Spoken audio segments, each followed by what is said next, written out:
All right, check it out. Here's the EVGA for the win version of the P55 motherboard. I've already reviewed the LE and the SLI, and this is the for the win. Very sweet, feature packed, tons of stuff. It comes with the little, where's the little board? They call it the ECPV2. It's a little debugging board. It's got tons of stuff in the box as far as like little brackets and stuff. Tons of stuff on the board. I can't even begin to tell you, but we should just get started before I get carried away.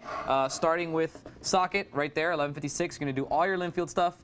Your 750 Core i5s and your 860 Core i7s will work right here on this socket. Also, while we're talking about the socket, note that it does have holes for both 1156 and for 775, which is really cool. It means you can reuse your old CPU cooler. Also, while we're here talking about the socket, I want to mention the hardware as far as the very, very nice solid-state capacitors, 100% solid-state caps, and 12+2 phase pulse width modulation, where you can adjust the switching frequencies in the BIOS, I think above 1100 kilohertz, and that's going to give you very clean power. It's going to produce a little bit of heat, but clean power, and that's very good for overclocking, especially with extreme cooling. You do have 4 DIMMs right over here. EVGA specifies that these DIMMs can go up to 2600 megahertz. So basically, they're saying that you guys know how to overclock, so we're going to put 2600 numbers on the box, because why not? Now, basically, we'll support 1333 and 1600 native, but if you're going to overclock, it will go as high as you want to take it, at least 2600 megahertz if you had some pretty extreme cooling and some pretty extreme memory to take that type of frequency.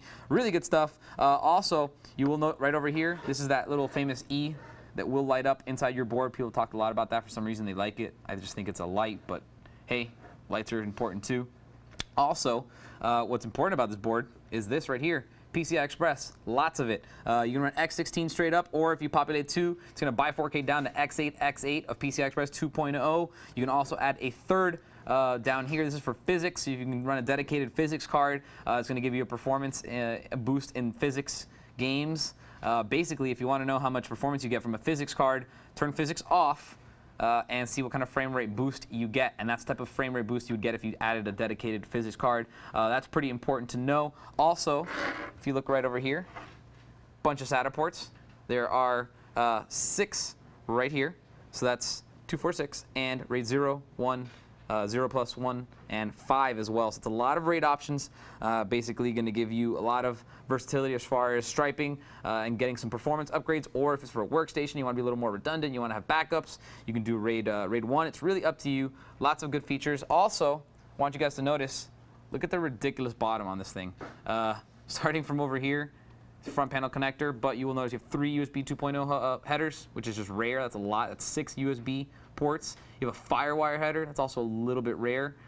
You also have all the buttons for overclocking, or that's what I use them for anyway. Clearing your CMOS, turning it on, resetting it. Those are very, very nice. You also, if you notice, BIOS selector, triple BIOSes. Okay, we saw the SLI board from EVGA. That one had dual BIOSes. This is triple BIOSes. That means that you can back up, you can compare profiles, you can make separate profiles, you can run 3 different BIOSes. That's ingenious and very cool. Also, right over here, you do have an LCD poster. That's pretty cool. It's going to give you postcodes during the post sequence, and once the post sequence has completed, it will give you temperatures of your CPU.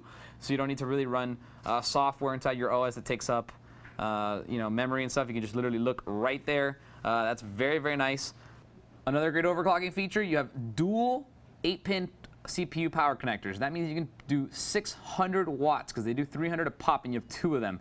Now, you'll probably never use it unless you're using liquid nitrogen, but if anyone wants to use liquid nitrogen, you can definitely use those to send more power to your CPU. Moving on to the back panel, a lot of good stuff going on over here. Starting from over here, you got PS2, USB 2.0s, clear CMOS buttons. You got SPDIF in optical, you have SPDIF in coaxial, you have 2 eSATA ports, one in red and one in black. This is for the fashionable people, and this is for not. It's for the emo kids. You got FireWire 400, the big one right there, 4 USB 2.0 ports, dual gigabit Ethernet, and an entire 8 channels of audio with a very, very, very nice controller on here. Basically, you're not going to need to have a sound card if you don't really, really, really, really want to have a really good. This is the ALC889A chipset for the audio. Very, very good stuff. Also, I will go ahead and mention that on this board, I don't know if you can see it. Go in the back. Yeah. That's some really good stuff in there.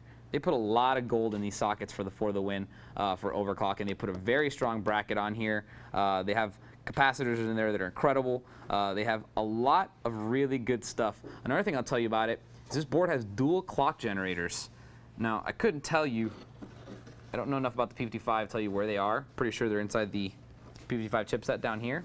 But that means that you have two different clock generators. One is going for your PCI Express, which is going to stay at 100, but then there's a separate one for your CPU. That's going to give you a cleaner signal for your CPU. It's going to give you a better overclock. And overclocking is very, very important on this board. It's basically what they made it for and what they want you to use it for. 12 plus 2 phase power for your memory and your CPU is not normal. You're not going to, you're not going to use that for not overclocking. Let's just say that. Now, this is really cool. Check this out. This is the ECP V2. Zoom in on that. Come here. Check it out. Very cool stuff. First of all, this has got it's got more buttons, power and reset. It's got a clear CMOS jumper. But here's where it gets cool. PCI Express enable and disable jumpers. Let's say you have a full water cooling loop and one of your video cards breaks. Well, guess what happens? You're in trouble. You got to take apart the whole loop to get it to work. Not anymore. You pull that out, PCI Express slot gets turned off, and then in turn you can figure out which is the card that's broken. Great for troubleshooting. Also, right here, each one of these gives you 0.1 increase in CPU vCore. So start at 1.2, 1.3, 1.4, 1.5, so on and so forth. That's also very cool. And then again over here, same little postcode device, gives you postcodes, and then after that it gives you temperatures. That is very, very useful. When something goes wrong, it tells you right off the bat if you need anything else. Also, you guys need to know, as far as overclocking goes, you do have V-droop control, you do have dummy OC, you do have the E-LEET Tuning Utility, which lets you overclock from the BIOS. Very easy to use, works very well, really good stuff. You have a board here that is, it's laid out. They gave you every option. You have every advantage to maximize the efficiency and the performance of your computer with something like this, as far as overclocking goes, as far as system configuration goes, keeping temps down, clean power. It's just incredible board. It's got all the features, and that's why it's basically, except for the classified, their highest board. It's for the win, and I concur with them. Really, really nice board, the EVGA P55 for the win board. And if you have any questions on it, feel free to email me, and I'll see you guys next time. For more information on the EVGA P55 for the win motherboard, type in E145-2074 into the search engine of any of these major retailers. For Computer TV, I'm Albert.